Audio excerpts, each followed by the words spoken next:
But here's the third thing I wanted to raise. It's something that we sort of just, I think, haven't really gotten our heads around it yet. And it relates to DOGE and Elon Musk and what he's done in Washington. But it's the sort of black box at the center of whatever he has been doing in Washington. We know that DOGE is not about saving money, because even the amount of money that they claim to have saved, it's barely more than the amount of money they are thought to have wasted with the way they have behaved in Washington. There's been a ton of embarrassing and really indefensible mistakes that Musk and the DOGE team have made. But those mistakes, no matter how much publicity they get and how often they need to be reversed, it hasn't led them to stop making those mistakes. They haven't course corrected on any of that, so it seems like maybe they're not even viewing those things as mistakes. The one thing they are consistently doing, and doing as aggressively as possible, and they haven't given us an explanation for why they're doing it, is that they are aggregating data. It is a huge data grab from what appears to be every agency in the government. And that really appears to be their only consistent priority, the only thing they are consistently and aggressively doing everywhere they insert themselves. What is that about? Why are they doing that? This is from investigative journalist Julia Engwin, who has reported on data privacy and security for years. She's writing in the New York Times today. She says, quote, DOGE is assembling a sprawling domestic surveillance system for the Trump administration, the likes of which we have never seen in the United States. Over the past 100 days, DOGE teams have grabbed personal data about U.S. residents from dozens of federal databases and are reportedly merging it all into a master database. This month, House Democratic lawmakers reported that a whistleblower had come forward to reveal that the master database will combine data from federal agencies, including Social Security, the IRS, and the Department of Health and Human Services. The whistleblower also alleged that DOGE workers are filling backpacks with multiple laptops, each one loaded with purloined agency data. What this amounts to is a stunningly fast reversal of our long history of siloing government data to prevent its misuse. In their first 100 days, Musk and Trump have knocked down the barriers that were intended to prevent them from creating dossiers on every U.S. resident.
Oh Hey, yeah. well, hey, I hey, hey, I hey, I hey.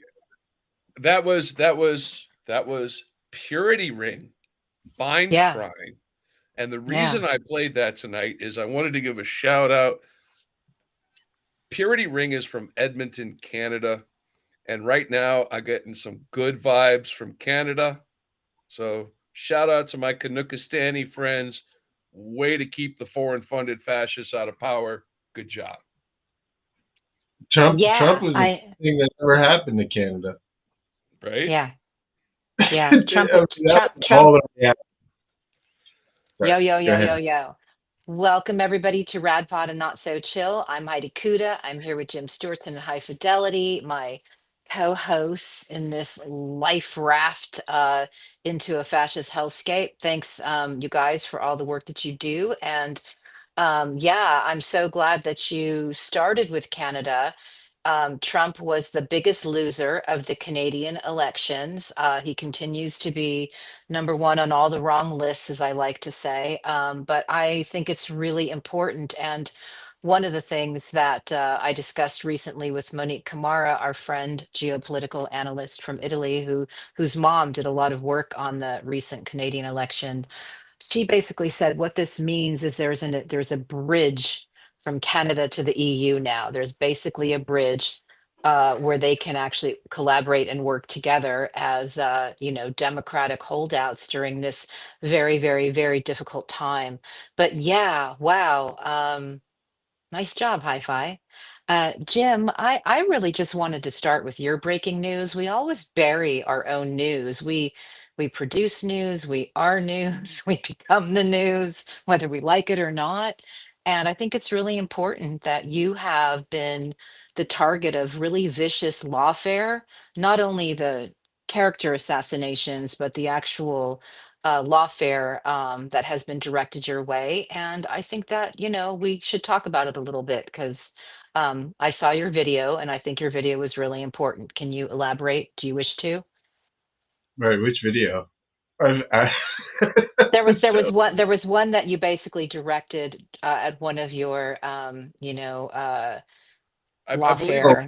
right, the catchphrase was "show up or shut up."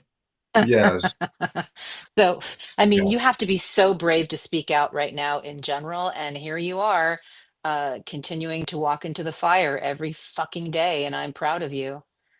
thank you. Okay. I mean, I don't have a choice at this point, and at some point you just have to believe in the truth and in the Constitution, and you know, I speak my truth, and I have facts to back it up, and I have the First fucking Amendment. I get to say whatever I want. And there's also laws and stuff protecting me as a journalist. You know, I'm perfectly in my right to say the things that I say. The problem that they have with me is that I'm more right than they want. There's a lot of and you're seeing a bunch of it now. There's a lot of sort of pussyfooting and controlled opposition and kind of going around corners and avoiding subjects, constantly still. And I am on a mission to stop the fucking euphemisms around here and start, calling this stuff what it is. And Flynn picked me out from the lineup a long time ago as somebody who was dangerous to him. And so, if you're unaware, if you're new to the to the shit show here, he sued me 2 years ago now, just about exactly, for a variety of things. That he's a Kremlin asset, that he's the leader of QAnon, that he works for Putin, blah, blah, blah, a bunch of things that were actually thrown out of court. And so there are four remaining things that weren't thrown out of court because the judge didn't quite understand the counter arguments yet, but they will, which is that he's a Nazi, that he uh, thank you. Those are the ones that were thrown out. But then there's a few that have not yet. Now, I have entertained a number. You can take that down now. I don't need to see that.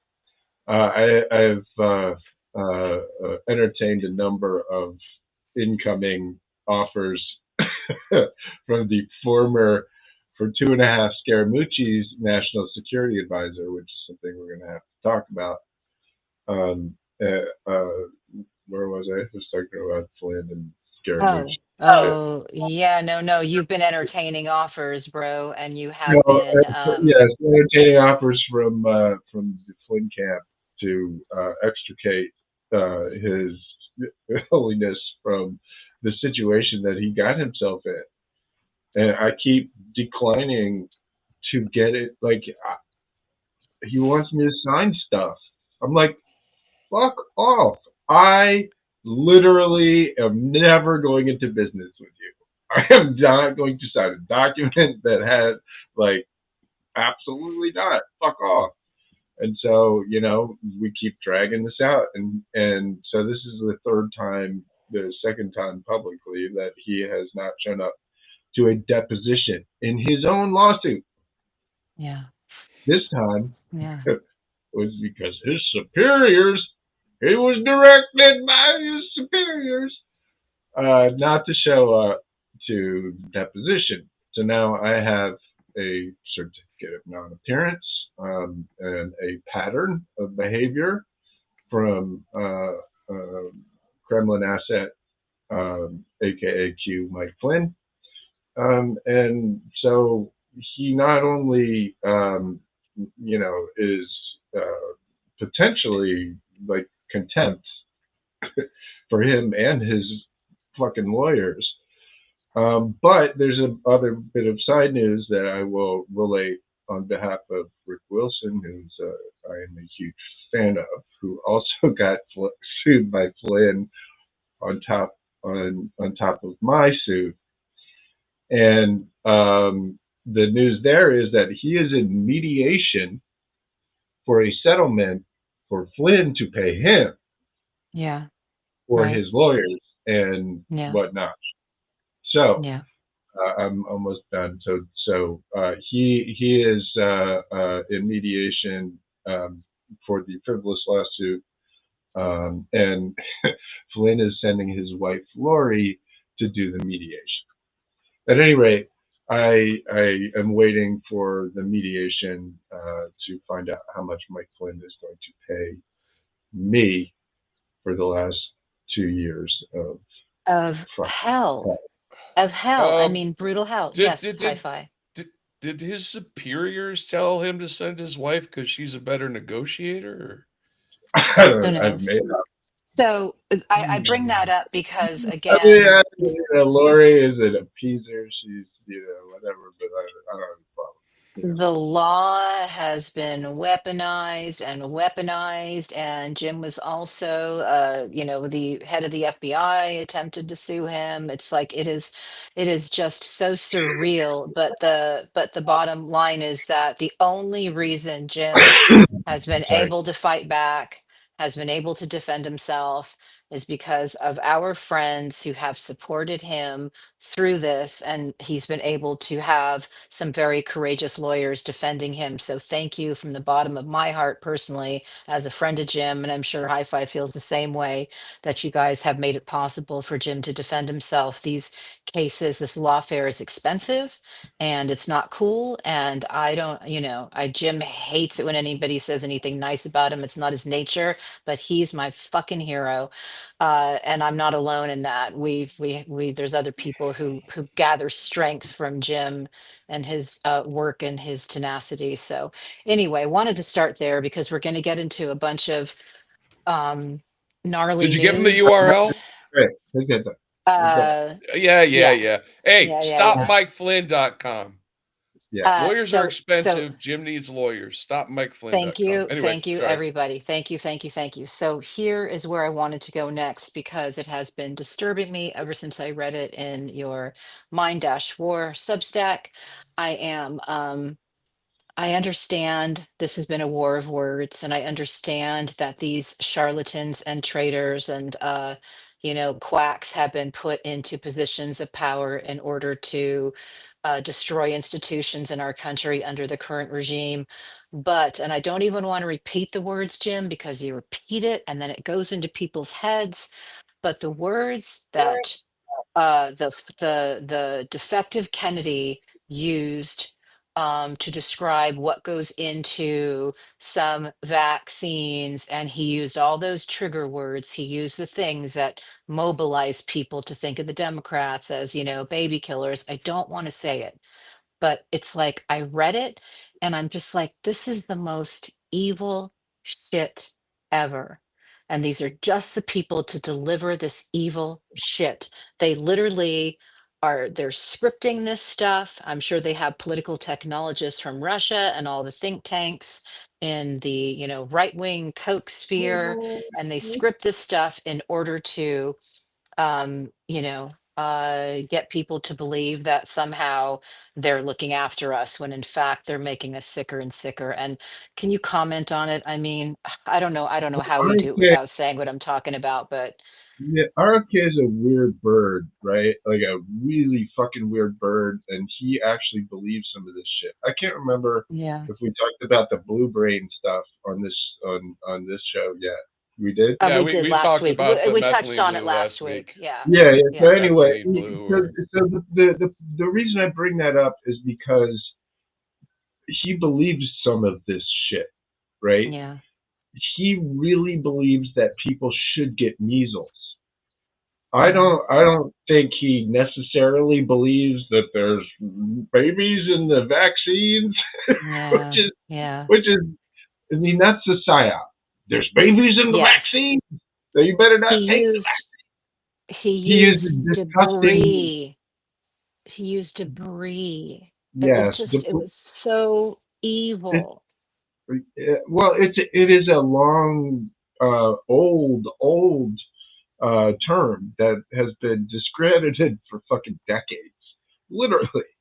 But it doesn't matter, right? Because what he's doing there is intentionally, and he knows it, triggering the MAGA and the right wing to not get vaccinated, specifically with the MMR vaccine. He was Yeah. specifically trying to raise the holy spiritual terror in Christians, by using this ancient discredited thing because he wants people to get measles. And the Yeah. reason I say this is there's 1,600 cases of it now in America Oh and my booming. God. Oh my We've God. lost we've lost three kids. We've are there has not been a death of a child in America for 25 years, uh, due to measles. And while all this is going on, he's literally trying to get people to contract measles. He Yeah. can't His say it job out is to loud. get us sick. Yeah. Yes. Well, Yeah. yes, but so the point of the blue brain story is like I think he actually believes the part about measles, right? Mm-hmm. Which makes him more dangerous. Like Mm-hmm. he actually thinks this shit, and it all goes back to this eugenics. Yeah. You know, the one common thing that all of these weird ass groups have is that they think that they have the right and the power to literally shape us, to shape Yeah. humanity. RFK wants to get rid of autism. Like, Yeah. you can't. It's just part of humans. Yeah. It's a thing that lots of people have. I mean, you can't. It's not like that. Yeah. But he doesn't think that way. He's not. He's dumb. First of all, a lot of these people are literally just fucking dumb. One example, and this is I think a really good example of sort of how RFK also thinks. Trump put up a picture of Kilmar Abrego Garcia's hand, right, with some little tattoos that arguably maybe you could kind of like a Rebus style turn into MS-13, but somebody had photoshopped in like Arial 18, you know, MS-13 on top of it to show what the things were supposed to mean, right? Trump literally thought that was the tattoo. Yeah. He was like, no, no, no, it was tattooed MS-13 right on his. No, no, no, that was photo. Like, he's fucking stupid, like fucking stupid. And RFK is a lot of these guys literally are just stupid and gullible and are getting yanked around, yes, by foreign intelligence agencies and with intentional psychological warfare, but these fucking morons believe it themselves, and So they're at least parts of it. And I think Yeah. that's a really important distinction to try and draw, with these people. I don't think RFK believes that shit about the babies, but he really does believe that kids, like, that we're strengthening the gene pool if we get rid of the kids who die from measles. So, so you're basically saying that they're getting high on their own supply of this stuff, which is actually really, really dangerous And because it it's ripples. dangerous if they're promoting it. It's dangerous if they're promoting it and they don't believe it. That's really freaking evil. And it's incredibly dangerous if they're promoting it and they believe it, because then they are like those true believers that, can actually get other people to co-sign. And science, people, facts, people. This is a war on truth, which we are going to be talking about, because we had an incredible interview. All our interviews are just, I think, amazing. And I think hopefully our legacy will stand up against anybody's in this kind of space that we found ourselves in. But we interviewed Katherine Stewart, who's just an incredible reporter. She did a book about money lies in God, and how much better to sum up our times in those three words: money lies God. Incredible. And she gave us a really, really thoughtful interview about the impacts of disinformation and how Trump delivered for the Christian nationalists. That's why you see all that, voodoo taking place right now in the White House. And Yeah, that this is a shit is war on fucking. truth. Like, Yeah. voodoo is So fuck, man. Did you see them today? yeah, Holy crap! yeah, That yeah, yeah, was. yeah. But also, yes, they're believers, but this is also scripted reality TV Holy. Like, Trump authoritarianism. And doesn't it's believe any of that shit. just, Jeff Charlotte told us in his own way he kind of did, but what he really believed was that it paid off for him to cut these deals. That's what he believes in his Of course. transactional style. That's what he believes. Was this good for Trump? Yeah, it's good for Trump. So they funded his reign of terror. And I'm sad. I I had mean, to they started on him with the autism shit, like, way back. like way Oh, well, back. you I you know mean, you know who did that. That was some Russian propaganda shit. I mean, that goes back to there oh my God. The Russians pushed the anti-vax stuff into yeah, America's, infosphere and bloodstream for decades. But what else so they pushed into Trump's bloodstream? Tariffs. yeah, 1987. I wrote a yeah, whole other article about that. yeah, About what he did with these tariffs is like brainwashing that the fucking KGB put in his head in 1987. The reason yeah, is because he went to Moscow on the 4th of July and then went on Larry King 6 weeks later and was like, we have to tax our allies. We have to, get money, extract from the allies and be isolationist. Like the same exact shit, get out of NATO. yeah, yeah, They're just programmable dipshits. Like, yeah, and yeah. it's important to know which ones are the programmable ones and which ones are the programmers. Yeah. Sometimes it's hard to tell. Those lines get Oh yeah, blurred, well but they let's program each other too. It's annoying as fuck. exactly. Let's go to our first Catherine Stewart clip. High Fidelity, what you got? Actually, I just wanted to point something out because most Americans have the memory span of a fucking gnat. Let's be honest, Mm, right?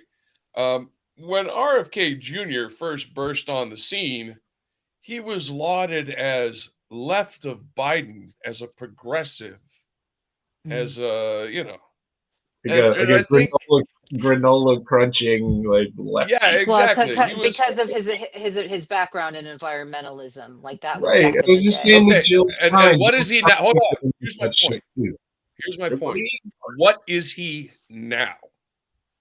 A murderer. He's a fascist, science denying baby killer. So, So this is a one point regime of about murderers. Make no information, mistake about it. one important point about information warfare is that things that are presented to you in a certain way, those are lies, and you have to learn to see past the lies. And until you see past the lies, and really, if you've ever seen the picture of Robert F. Kennedy Jr., Roger Stone, and Michael Flynn together, at that point in time, you should have known exactly what RFK Jr. is. The clues I are there. mean, Word. I want to say one Yeah. thing for people, if you have anybody who's concerned about measles or whatever, and it's actually good for kids as long as they don't die from it. It helps their immunity. Please tell them about immune amnesia. Yeah. Measles in particular devastates the immune system of kids for years, for 2 or 3 years. Their immune systems are compromised, not just measles and related, but lots of other things. It attacks the immune system in a way that causes you to forget that, for example, you already had chickenpox, or you already had COVID, or you already had whatever you had immunity for before. It takes it away. So what he's doing is doubly stupid. Like even the what theoretically he's trying to accomplish, which is stronger, healthier kids with more immunity. He's literally stripping it away from them. Anyway, I wanted to throw that in because for me that it seems like a super helpful thing for parents to know when they're grappling with whether to do this or not. Yeah, I Well, mean, let's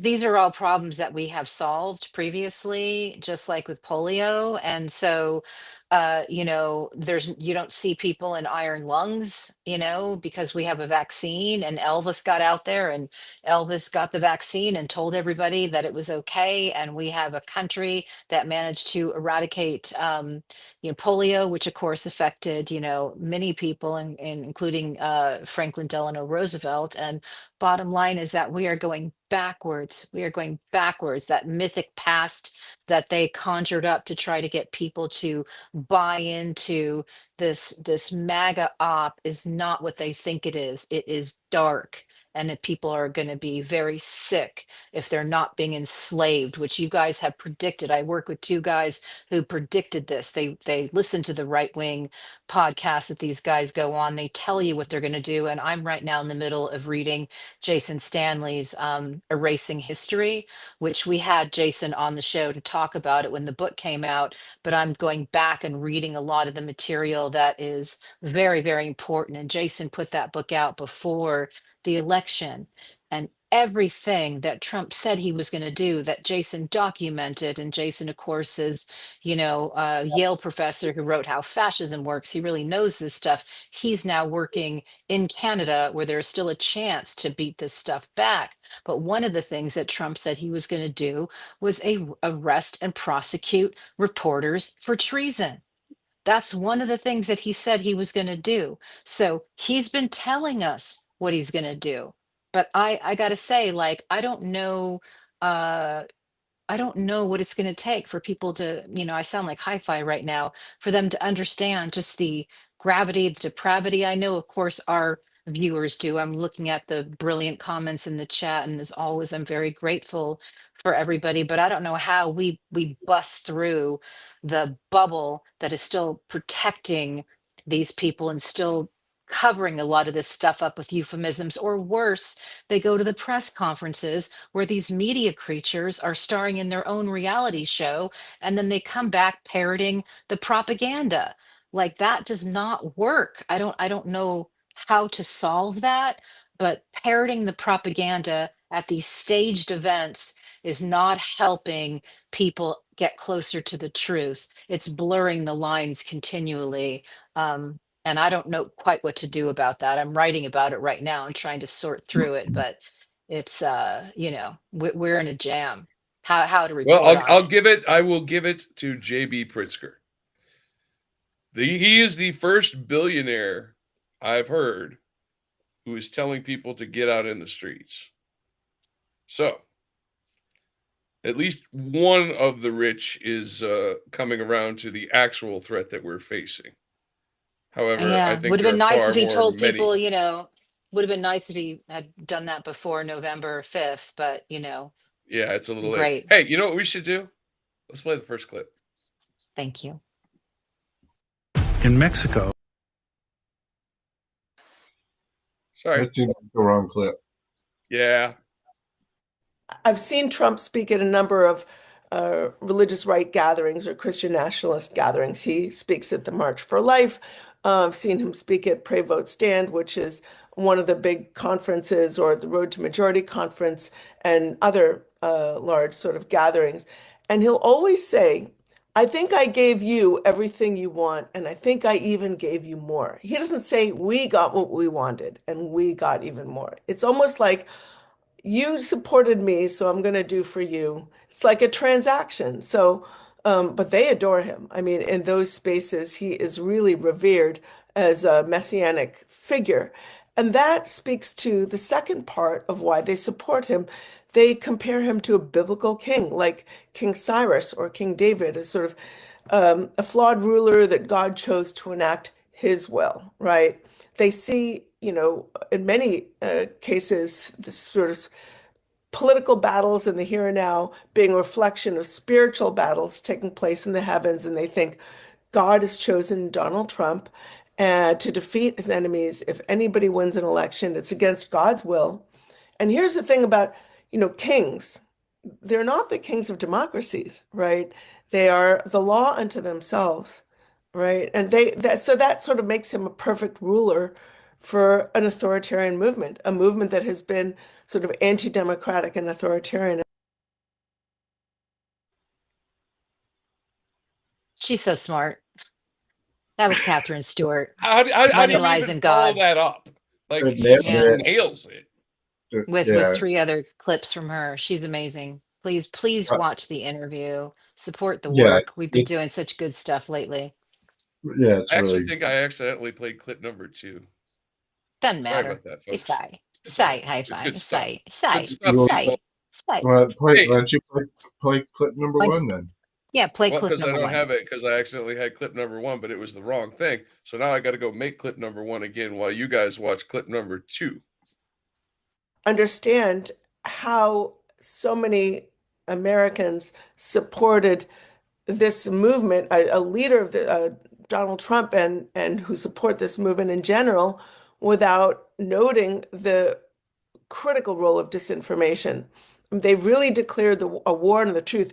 Let's just look at a few things that they do. They depend in a really fundamental way on a war on the facts. I mean, one of the first casualties of sort of fact-free hyper-partisanship is competence in government. We can see it in the whole DOGE fiasco, right? What kind of government fires the people who handle The I was, idiot kind. yeah. So I was just doing a bunch of research into Stalin. I Yeah. wrote an article about May Day, 1941, Yep.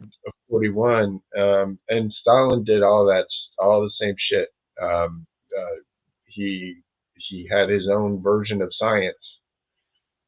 Hitler had his own version of Christianity. It's called positive Christianity, if you're not aware of it. Positive, which is this weird ass sort of occult Aryan, mixture of Christianity and Nazism. Um, so anyway, Stalin, his main weapon was information. He Yeah. built a cult of personality around himself, very, very intentionally, with lots and lots of propaganda and monuments to himself and shit like that. And he did things like fired everybody who said that evolution was real. Fired advanced medical doctors who were saying things that were basically outside the doctrine of the state. Now, so just briefly about May Day 1941. 1941 is what I called in my article the last kiss between Stalin and Hitler. Yeah. Stalin had a big May Day parade in Red Square with all the the trimmings to show off the tanks of the Soviet Union and all these things, and had a high level, not the Führer, but a high level delegation from Nazi Germany. And the funny thing about that is 7 weeks later, Hitler started Operation Barbarossa and started murdering as many Russians as he could, and ended up, I mean, millions and millions of Russians died, along with, Nazi soldiers. It was a fucking bloodbath for 4 years. After, they had a nice sunny day together in the parade. And if you remember, historically, that there was an alliance for 2 or 3 years between Nazi Germany and the Russians. And it occurred to me that we've got a bit of that kind of Vibe alliance going on here, right? Yeah. You've got a guy over here who's put it. I mean, in my article, I put a Stephen Miller clip from today. Yeah. Straight like Yeah. fucking Straight nationalism, Goebbels. Yeah. word by word. Yeah. Like, Yeah. we're going to get the communist indoctrination out of the schools. I was like, Yeah. Yeah. Yeah. you know, Yeah. Saw that. so literally yesterday, Putin renamed Volgograd, which had been previously renamed Stalingrad, back to Stalingrad. Yeah. Next Nice is going to be revisionist history. well, because he's been doing a lot of this. So the thing about Putin is he's not a communist, and it takes some time to sort of work through, because he's very fond of the Soviet Union, and he's a Yeah. KGB agent, so he knows Yeah. like all of that shit. But he's more associated with the white movement, which were the Romanovs, than the Bolsheviks. And so you have this very weird kind of tail-eating thing going on between fascism and socialism inside of Russia, because Putin is a very, and not to get too esoteric, and I'll stop with this, Putin is a huge fan of a philosopher named Ilyin. And you can, and Timothy Snyder writes about him. Yeah. And he was ultra nationalist, ultra Russian, ultra fascist, super pro Hitler and pro Mussolini, all those good things. But but Ilyin's philosophy was really based on the Tsars, on the Romanovs, on so Nicholas I, and this is my last thing, had a slogan, and I want to make sure I get it right, that hold on a second, which was orthodoxy, autocracy, and nationality. And that was in he decreed that in 1833. And if you know anything about what Putin is actually trying to do, it's exactly those things. It is 100% autocracy with him as emperor, right?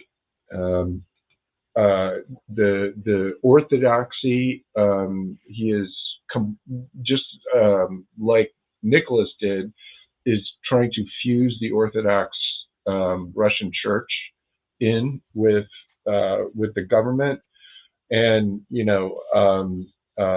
nationality is everything to him. It's all about Russian identity, Russia, right? He's the opposite of Donald Trump. He's Russia.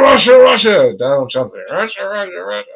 I would Yes. add to that list, And, Jim, thievery, gluttony. The reason I uh, say that is that in Karen DeWeesh's Putin's Kleptocracy, he was, as a KGB spy, he had so much Western envy and so much like sneaky desire for yeah. Western products. He used to brag and show off like the speakers that he got, and Oh, and so he's a, so much of it. Yes, yes, yeah, it's imperialist.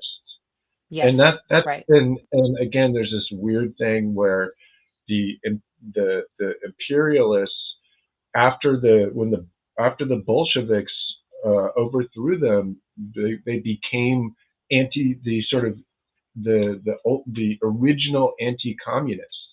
Hmm. And one of the things that they did, okay, last bit.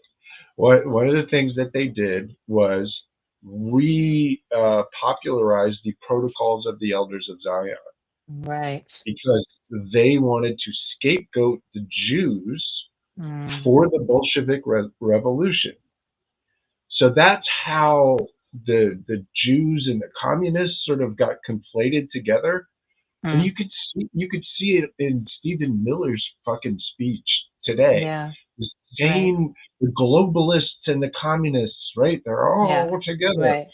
and you can Right. trace it all the way back to the Romanovs using the protocols of the elders of Zion to create a scapegoat in the Jews so that they could do pogroms out of Yeah. Russia and retake the Russian Empire.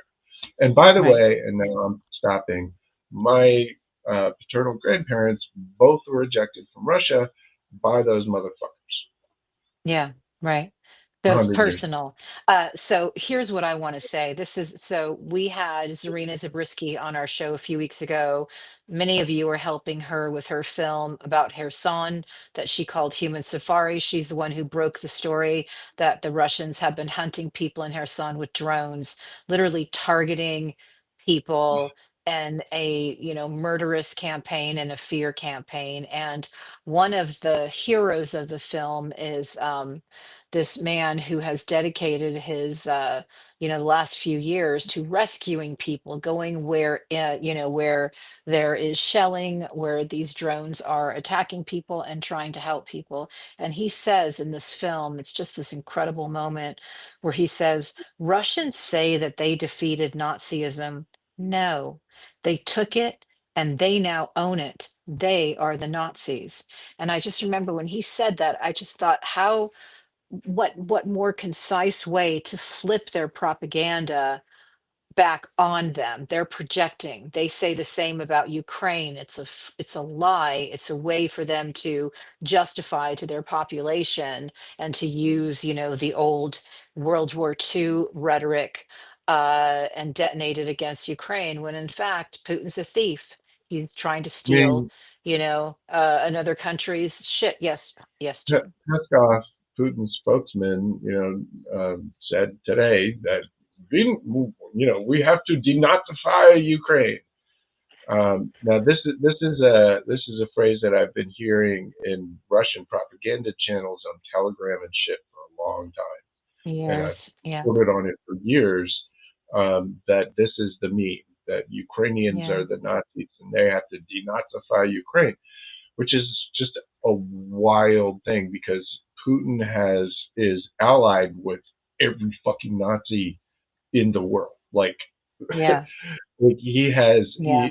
in many cases has provided the ground for them.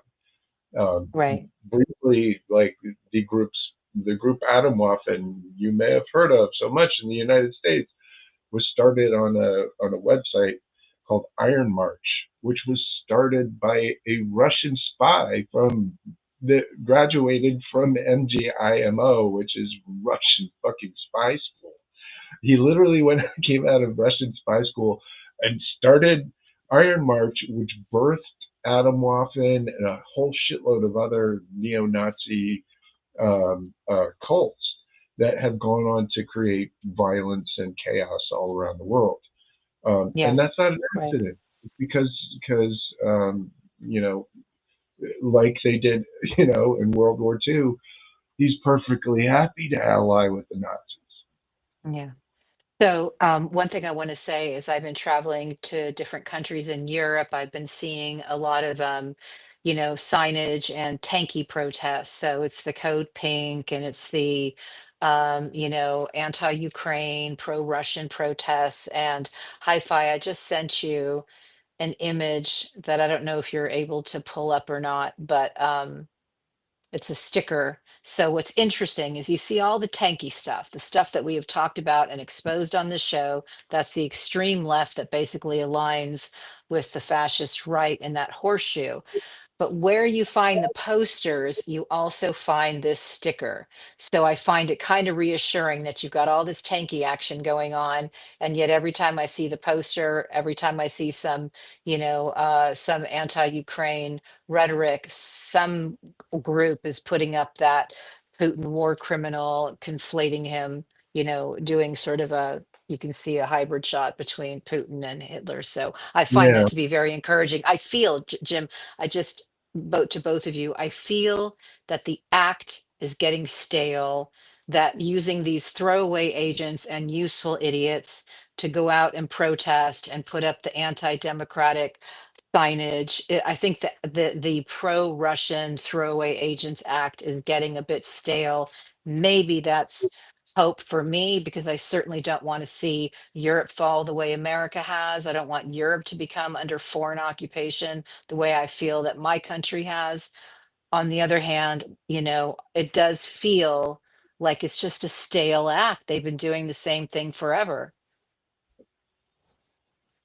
I concur, and yet they keep doing it, and the problem is, like all those stale fucking actors, right? The stale idiots are in the fucking White House now, right?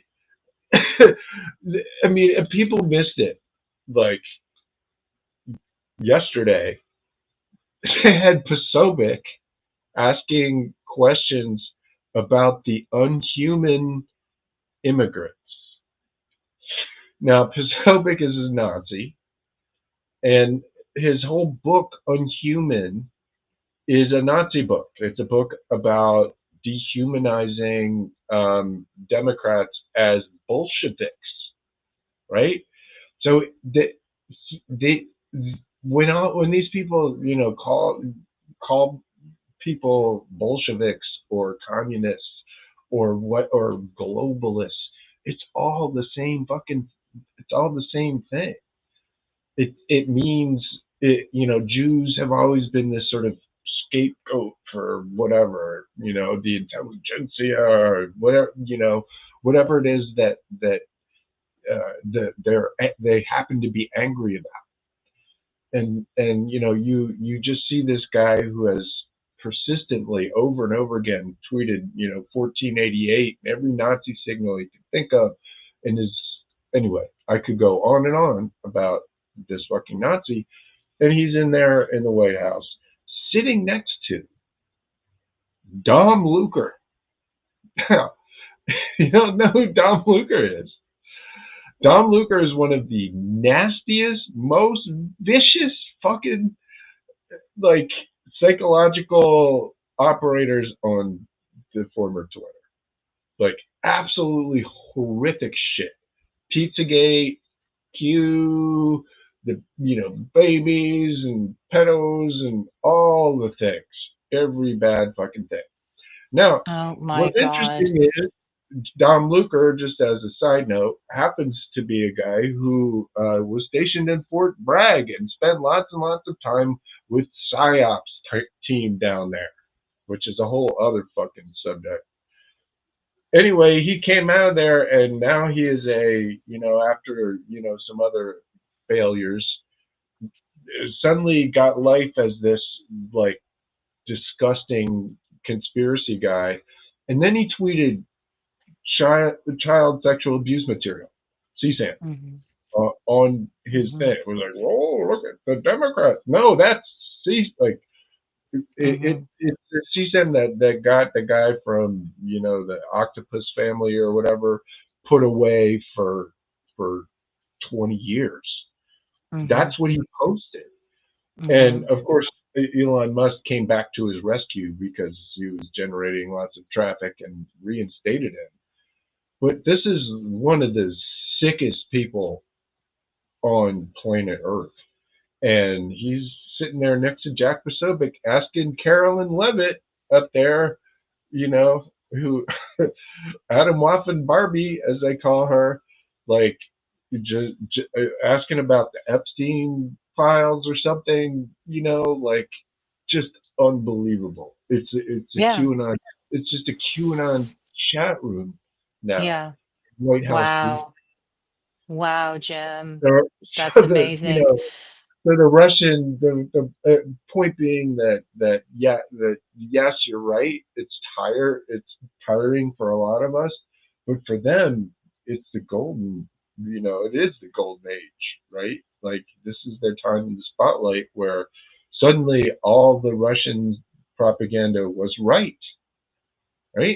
Now China really did, do COVID, and China did all the things, and I mean that is reality now for a huge part of the country, and we have So, to get used. well, we got to figure out a way to puncture it. That's all Well, yes, that's all of I course think we about. do, but in the meantime, No, we have to no. understand where So, the head of 60 Minutes resigned publicly last week. I'm sure you know about that. And that's they, going. basically reported that, Paramount, its parent company, was trying to get approval for a merger from Trump. And so they were interfering with editorial. And I was in broadcast news for 20 years, with multiple networks, and I don't have any faith. I haven't watched television, in just as long a time, 19 years, basically. I see the clips, but it's been, the worst of times as far as I'm concerned. However, all I could think was like, so the head of 60 Minutes resigns, but Tim Pool's in the, White House press pool. So it's like, Tim Pool, who we know was paid through Russian intelligence, is now Benny sitting Johnson there. was in there too. So Benny Johnson, and you just said, this other propagandist who's really, really venal. And a lot of this is something I'm going to be writing about, but a lot of it is, performative, and a lot of it is really sadistic, and it's designed to wear us down and get people who understand the difference between a democratic nation trying to better itself and, what this is, this this fascist lurch that we're taking. And it's like this kind of stuff that we're enduring. Christy Nome in front of all those prisoners. There's a sadistic, nature to it that is designed to actually immobilize us. And it is something that is evil, effective. And you see Putin doing it all the time. And this, yeah. So, yeah. Yeah, God, I'm trying not to swear. yeah, that's I okay. already, I Whatever. was We're Well, time. just something trying not to interesting. swear. A couple things. On time. Do we have Hold a on. limit? Yeah, I but don't. first I want to talk about journalism real fast. Oh And my. specifically, I want to talk about journalists and journalism in Europe. We know that recently a Ukrainian journalist was returned to her country missing organs. I won't say more than that, but it was obviously done to hide signs of torture. Um, we know that Russian intelligence is building a list Yeah. of journalists who oppose Putin across Europe. They'll be targeted the same way other people have been targeted. Uh, damn, Jim, don't die. Anyway, Oh, I thought I muted. Shit. So the 27-year-old boomer. reporter you're talking about, and that is very important that you bring that up. That can you guys hear me? No. The 27-year-old reporter that you mentioned, it's very important you bring that up because that type of horror story, that type of grotesque, evil tragedy is also then exploited to put fear in everybody doing this work. So they murder one person in that way, and then that story goes around the world, and it's designed to immobilize people who are still brave enough to do this type of work. So they get a lot of bang for their cruelty always, and that is the issue. I don't know. I don't know how. I don't know how we're supposed to continue to cover all of this horror porn, all of this trauma porn without, scaring people into submission. I don't know what to do. I don't know how to do it. We've never been here before in America. Well, I mean, you have to, you have to grin and bear it. Unfortunately, otherwise you are intentionally putting yourself in an alternate reality. Everybody has to has to do it to their own level, right? You don't have to watch this show and get all the details or whatever if that's not your thing. But ignoring it is not okay either. Michael Weiss, who we've had on the show, did a report about Putin recruiting Ukrainian kids to be suicide bombers, unwitting suicide bombers, to return back home and bomb their families or whatever.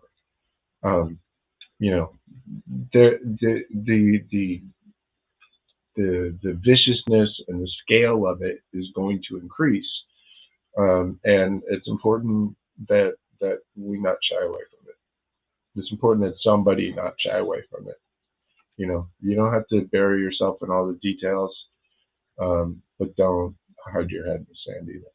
Yeah, I mean, I knew when I pressed send on my first anti-Trump blog on September 17th of 2016 that I was willing to die for my country. I knew how serious it was. I did not want to, and I still don't want to.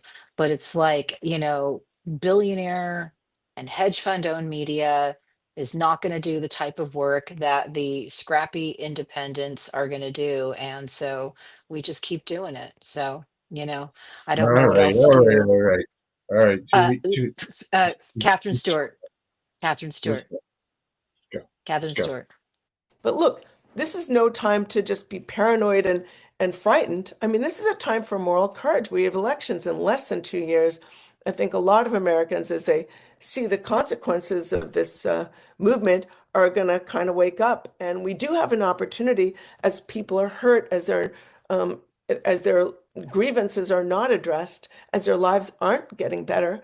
We have an opportunity to say to them, "These are the people who are doing this to you. And here are the people who are fighting for you." That was well timed, hi-fi. And Moral who is courage, you fighting for guys. you? Who is Moral fighting for courage. you?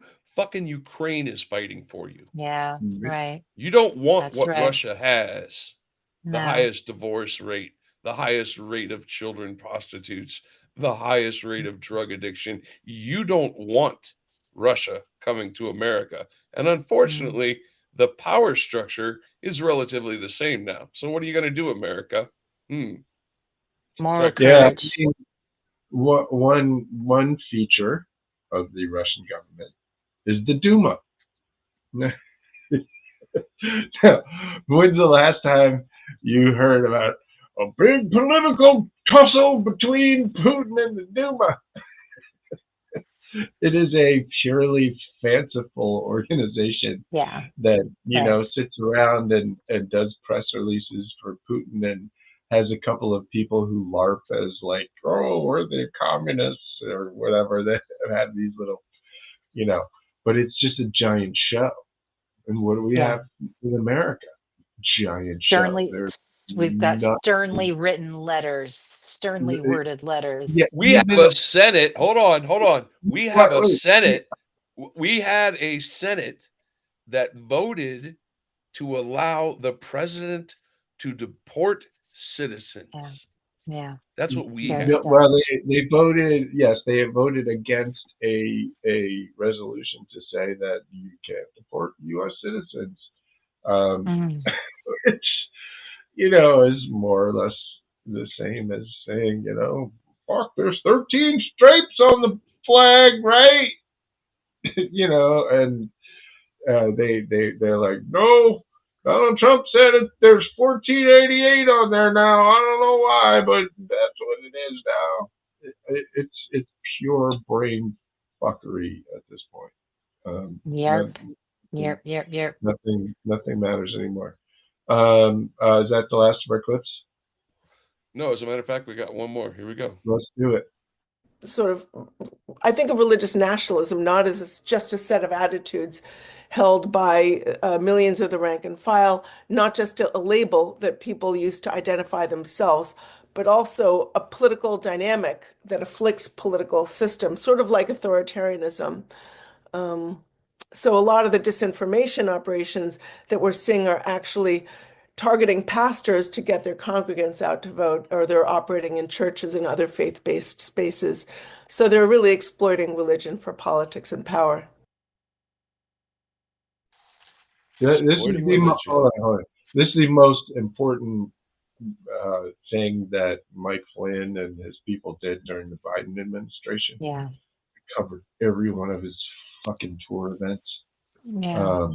With just dozens and dozens of pastors in a church, you know, preaching this bastardized mixture of QAnon, you know, with politics, with religion, in a really disturbing way. You know, as an atheist, I felt sickened for Christians. Yeah. Because one of the main message, and it's explicitly said over and over and over again, is that you should preach politics from the pulpit. If you're not preaching politics from the pulpit, you're not doing your job. This is a message that was being pushed over and over again, and it you know, it certainly didn't start, you know, during the Biden administration at all. It started well before that. You know, but this sort of vehement, militarized, you know, traditionalist, hardcore element has really gotten blown up during the last 4 years, and is one of the main, you know, I keep saying it, but Yeah. the fact that the FBI and the DOJ, you know, in the Democratic administration didn't listen to people like Katherine Stewart. Yeah. Right. Or you know, Jeff And Charlotte, Nelson. Yeah. and Nelson, or Jeff. anybody, Yeah. and allowed this thing to fester and grow Yeah. and continue to mind fuck America. Yeah. You know, I think is just one of the tragedies that, you know, happened over the last 4 years. Absolutely. So I'm so grateful to Katherine Stewart for her incredible interview and the moral courage that she shows. Grateful to you guys for doing this Buy her work. book. And yeah, buy her book, man. Support these people. And I think that's our show. So go Canada. Thank you for the thank you for just the good news. Hi-Fi, anything else? Deep thoughts with high fidelity before we check out here? There's only one thing that's going to change this, and that's if everybody gets out in the street. Bring the country to its knees, shut it down. General strike. Bring it to a halt, man. And I don't know if I've played this song before. I'm high. I like this song. Anyway, here's another one from my friend Ben Gage from Ben Gage House Sessions.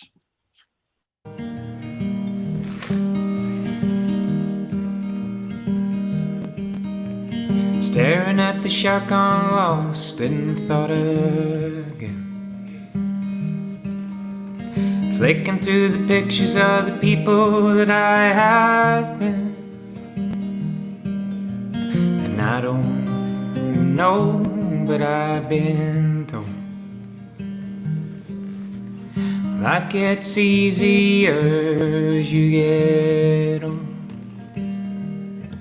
A raging fire dies as your worries grow. You can't quite feel the warmth, but you remember the glow.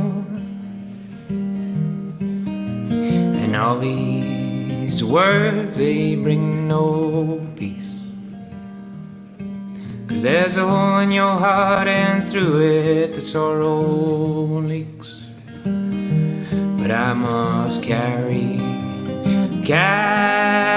on. 'Cause when I wake up in the morning, wipe my eyes, you'll still be gone. Oh, I must carry on. 'Cause when I wake up in the morning, wipe my eyes, you'll still be gone. Life is easy when it's written on an envelope. Tougher it gets, the harder you must cling to hope. When falling from the sky, I feel alive. It's not the destination, it's a ride. And I must carry on. 'Cause when I wake up in the morning, wipe my eyes, you'll still be gone. Oh, I must carry on. 'Cause when I wake up in the morning, wipe my eyes, you'll still be gone.